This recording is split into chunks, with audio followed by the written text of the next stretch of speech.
এমন একটা খাবার যেটা ক্যালসিয়াম, ম্যাগনেসিয়াম এরকম বিভিন্ন রকম খনিজ লবণে ভরপুর একটা খাবার।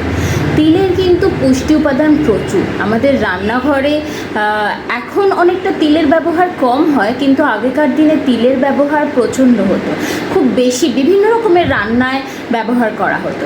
এখন তুলনামূলক কম তিল ব্যবহার করা হয়। বিভিন্ন খনিজ লবণে ভরপুর হওয়ার কারণেই তিল কিন্তু কোষ্ঠকাঠিন্য দূর করে, কোলেস্টেরলের মাত্রা কমায়, স্কিনটা ভালো রাখে। এরকম বেশ কিছু ছোট ছোট রোগ প্রতিরোধ ক্ষমতা গড়ে তুলতেও কিন্তু সাহায্য করে তিল।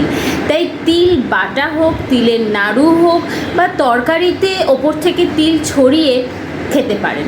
তিল আমাদের শরীরের জন্য খুবই ভালো, যেহেতু এখন রান্নায় এর ব্যবহার অনেকখানি কমে এসেছে, তাই তিলটাকে আমরা আবার রান্নায় ব্যবহার করতে পারি। অনেক ক্ষেত্রে পোস্তর সাথে তিল মিশিয়েও রান্না করতে পারি, এতে টেস্টটাও চেঞ্জ হয়, খেতেও ভালো লাগে।